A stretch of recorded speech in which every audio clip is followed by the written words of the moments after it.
Olá, meus irmãos, bem-vindos ao canal Ministério Palavra do Senhor, canal de estudo bíblico, né? Canal de estudo teológico, estudo bíblico, porque o entendimento da palavra é necessário, né? Porque a Bíblia é um texto escrito em outro contexto, em outras línguas, né? Então precisa a gente mergulhar nela e conhecer a mensagem nela por trás do texto, né? E ela é imutável, ela contém a palavra de Deus, e ela e a teologia, o estudo da Bíblia é a única forma de você entender sua perspectiva de vida e mudar também a perspectiva de vida, né? Salmos 81 a 85. Salmo 81 é um salmo da família de Asaf e começa assim: cantem de alegria a Deus nossa força, aclamem a Deus Jacó. Comecem o louvor, façam ressoar o tamborim, toquem a lira, a harpa melodiosa, toquem a trombeta na lua nova, no dia da lua cheia, no dia da nossa festa, porque este é um decreto para Israel, uma ordenança de Deus, Jacó, que estabeleceu como estatuto para José quando atacou o Egito. Ali ouvimos uma língua que não conhecíamos. A gente está vendo que esse é um salmo festivo, né? É um salmo festivo e é interessante a gente observar que é uma solenidade, né? É um salmo de adoração feito pela Davi, e a gente está vendo que vai ser usado ali nas festas das trombetas, em conexão lá com Yom Kippur, né? Que é o dia da expiação, né? De expiar os pecados, né? E a festa dos tabernáculos. O comentarista da Bíblia, Derek Kidner, diz que corrobora esse pensamento quando diz que esse salmo poderoso não nos deixa qualquer dúvida quanto à natureza festiva e pouca dúvida quanto à festa que estava destinada a acompanhar. Com toda a probabilidade, a festa dos tabernáculos, que comemorava o quê? A festa dos tabernáculos comemora o quê? Comemora a peregrinação do povo no deserto, porque o tabernáculo foi construído no deserto para adoração, né? E a gente vê lá que a construção do tabernáculo, ele vê que o tabernáculo se enchia da glória de Deus, né? E é interessante observar isso. É um salmo para a gente entender também a questão da religião, né? O pastor teólogo Hernando Dias Lopes, ele disse que o propósito do salmo é interpretar para o povo o significado das lições práticas e observâncias cerimoniais. Nada é mais nocivo à religião do que observar certos rituais de forma corriqueira e mecânica, pois o monumento pode tomar o lugar do movimento. O formalismo legalista pode ocupar o lugar da celebração festiva e a forma pode substituir a essência. Então, meu irmão, a gente está vendo esse comentário assim, muito incisivo, porque todo esse contexto aqui é um contexto para o povo judeu. E as pessoas ainda no cristianismo continuam voltando àquelas práticas, né? Como se estivessem no templo, que é um costume judeu para o judaísmo. E no cristianismo não tem nada disso. Primeiro que o templo já foi destruído. Aí alguém lá toca um chofar, que era um chifre de carneiro, toca uma trombeta, chofar, como se estivesse naquele templo lá. Aquilo tinha um propósito, né? Além do alerta, tinha outros propósitos. E aí passa óleo ungido por quem? Aí vai, porque eu sou o profeta, quem te nomeou profeta? Né? Ler a Bíblia, interpretar, é um ato profético. Por quê? Porque você está lendo já algo escrito e você está sendo iluminado pelo Espírito Santo a entender aquela mensagem. Isso é um ato profético. Não é que você está recebendo nenhuma profecia, que tudo está escrito na Bíblia, né? E continua. Ali ouvimos ali quando conheci ele, diz: tirei o peso dos seus ombros, suas mãos ficaram livres do cesto de carga. Na aflição vocês clamaram e eu os livrei. Do esconderijo do trovão eu lhe respondi. Eu os pus à prova nas águas de Meribá. Aqui está falando do povo que estava no deserto, claramente, né? O povo estava no deserto aqui, e quando fala que tirou o peso do cesto de cargas, está falando aqui da escravidão, né? Do povo hebreu no egípcio, né? E aí tem que lembrar que não saiu só hebreu, saiu muita gente, né? E ainda não era uma nação formada. Deus formou essa nação, né? Então essa questão da religião é uma coisa que A gente precisa entender que a religião não é maior que a palavra.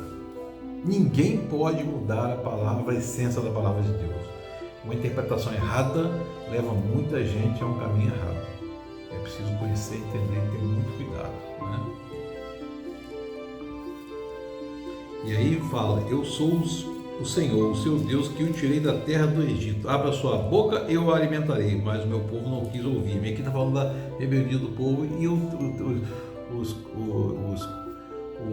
os 40 anos do povo no deserto, né? Interessante a gente observar. O Salmo 82, ele é um salmo também da família de Asaf, que fala do julgamento, né? Do julgamento com Deus. Esse salmo Levítico tem uma visão de Deus presidindo uma assembleia, né? Colocando uma assembleia de um tribunal celestial, onde somente Deus é o juiz. Entendamos, não julguemos o próximo, somente Deus é o juiz. Está escrito aqui. É Deus quem preside a Assembleia Divina no meio dos deuses. Ele é o juiz. Aqui a gente vê aqui que fala uma atribuição a deuses. Não existem outros deuses, somente um Deus. Aqui existe, ele fala porque ainda havia aquele conceito lá de outros deuses, né? Mas só há um Deus verdadeiro. E o único que existe. Os outros são ídolos caídos e ídolos mortos, né? Não existe nenhum ídolo vivo. Não existe outro Deus, somente um Deus. Elohim, Yahvé, né? Até quando vocês vão absorver os culpados e favorecer os ímpios? Garantam justiça para os fracos e para os órfãos. Mantenham os direitos dos necessitados, dos oprimidos. Livrem os fracos e os pobres. Libertem da mão dos ímpios. Aqui está falando da opressão dos reis, né? E dos reis ímpios e dos governantes ímpios em cima dos pobres, né? Quando a lei, a gente vê claramente em Levítico e Deuteronômio, quer dizer, repetição da lei, né? Elada Devarim, em hebraico, estas são as palavras, né? É interessante a gente observar que isso tudo, a lei é dada como forma de proteção social também, entre outras coisas, né? De nada sabe, nada tem vagueio pelas trevas, todos os fundamentos da terra estão abalados. Levanta-te, ó Deus, julga a terra, pois todas as nações te pertencem. E aqui o senhorio absoluto de Deus. Deus é o Senhor do mundo. Não tenho dúvida disso. O Salmo 83 também é uma canção da família de Asaf, né? E é uma oração para Deus, pedindo a Deus para esmagar os inimigos, está havendo alguma coisa, né? E ele fala do mundo inteiro, parecia que havia uma batalha aqui ordenada para destruir Israel, né? Ó Deus, não te emudeças, não fique em silêncio, nem te detenhas, ó Deus. Vê como se agitam os teus inimigos, como os teus adversários te desafiam de cabeça erguida. Com astúcia conspiram contra o teu povo, aqui a nação de Israel, né? E a gente vê que Deus alertou o tempo todo Israel, o tempo todo, até que houve aquela decisão lá, Israel do Norte, Israel do Sul. Israel foi para o Israel do Norte foi conquistado e exilado pelo governo da Síria, né? Pelo rei Senaqueribe, né? E a gente vai ver que Israel do Norte nunca mais se uniu, né? Mas Israel do Sul, depois, apesar de todo o alerta de todos os profetas, Israel do Sul Jerusalém foi derrubado, foi para o exílio babilônico durante 70 anos, levados para Nabucodonosor, né? E fez isso em 3 etapas, né? E continua, eles dizem, vem, vamos destruí-los como nação, para que o nome de Israel não seja mais lembrado. Como um só propósito, estamos juntos, e quanto a ti fazem acordo as tendas de Edom e os maeritas de Moabe, os agarenos, Gebal, Amon, Amaleque, a Filístia, com todos de Tiro, até a Síria aliou-se a eles. Trouxe força aos descendentes de Ló. Isso aqui é interessante de observar. Quem eram os descendentes de Ló? Os Moabitas e os Amonitas. Esses povos são originários do incesto, né, das relações sexuais das filhas de Ló com Ló, né? E por isso que está dizendo aqui que a Síria se aliou a eles. Aqui está falando aqui sobre Israel do norte. A Síria se aliou, ou seja, a Síria trouxe força aos moabitas, aos amonitas, os povos que eram contra Israel naquela terra lá, né? Trate-os como trataste em Midian, como trataste Sísera e Jabim no rio Quizon. Cobre de vergonha o rosto até que busquem o teu nome. Isso é interessante, né, meu irmão, minha irmã? Saibam eles que tu, cujo nome é o Senhor, somente tu és o Altíssimo sobre toda a terra. Aqui o soberania, o senhorio de Deus sobre toda a terra, né? De uma forma ou de outra, seja qual for a nossa vontade, a sua vontade só sempre prevalecerá. Nisso a gente pode descansar, né?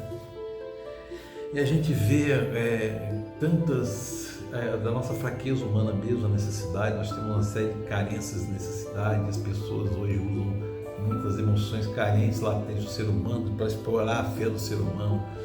Deus e Jesus não te prometeram nada. Aí fica aquele monte de gente mandando óleo ungido, não sei mais o que, e bênçãos. Deus te prometeu uma bênção: Jesus Cristo. Todo aquele que crê em mim será salvo. Eu sou o caminho, a verdade e a vida. Ninguém vai ao Pai senão por mim. João 3,16 está escrito a bênção, que Deus amou muito da maneira que deu seu Filho unigênito para todo aquele que nele cresça não pereça, mas tenha vida eterna. Então, a gente precisa estar firme nisso, a certeza disso, que não interprete às vezes uma dificuldade como castigo. E Deus o castigo, Ele ensina, aprenda com isso. As nossas dificuldades são para nos fortalecer o caráter e fazer-nos aprender. Como Paulo ficou com a espinha na carne e pediu 3 vezes para tirar e Jesus não tirou, né? O Salmo 84 é um salmo que mostra o anseio da casa do Senhor, aquela questão do templo, né? A presença de Deus física no templo. O templo era uma representação da identidade nacional de Israel, até que foi destruído no ano 70 por Tito, né? General de Roma. Como é agradável o lugar da tua habitação, Senhor dos Exércitos. A minha alma anela e até desfalece pelos atos do Senhor. Meu coração, meu corpo cantam de alegria de viver. Até o pardal achou um lar e andorinha um ninho para si, para abrigar os seus filhotes. E aqui, esse salmo aqui, esse pedaço aqui é muito lido em casamentos, né? Até o pardal achou um lar e andorinha um ninho para si, para abrigar os seus filhotes. E é interessante, né, a gente observar aqui, que aqui o salmista está mostrando o anseio dele, que ele queria ser como um pássaro, né? E pequeno, que tem livre acesso ao templo. E aqui eles não estavam com livre acesso ao templo, estavam sendo oprimidos, né? Como são os felizes que te encontram e te forçam, e os que são peregrinos de coração. A gente deve peregrinar por aqui. Isso aqui é uma passagem, é peregrino, né? Mas a gente deve, sobretudo, lembrar que a terra, a nossa pátria celestial, a nossa pátria definitiva, nos traz conforto, mas a gente pode encontrar conforto já nessa terra. Abrindo o coração para Cristo Jesus e para o Espírito Santo, e Ele trazer conforto. E a gente ser como uma andorinha, né? Uma andorinha que está abrigada no templo, no seio do Senhor, lá no templo, né? Como são felizes os que a gente encontra força, que são peregrinos de coração. Nosso coração vai ser peregrino aqui, sabendo que a gente tem em Cristo e Deus a morada, né? Ó Senhor dos Exércitos, ó Senhor dos Exércitos, como é feliz aquele que te confia, né? O Salmo 85, meu irmão, minha irmã, é um salmo de oração, está recordando das misericórdias do passado, né? E relembrando a restauração do povo, né? E vocês vão ver que é uma certa saudade, né? É um salmo dos coraitas, né? Família de Corá, né?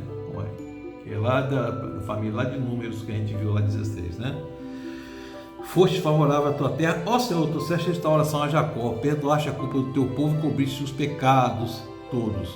Retiraste todo o teu furor e afastaste a tua ira tremenda. Restaura-lo mais uma vez. Aqui também a restauração do povo, que o povo tinha se esquecido, né? E estava sendo punido. Ó Deus, nosso Salvador, eles fazem o teu furor para conosco. Mostra-nos o teu amor, ó Senhor, e concede-nos tua salvação.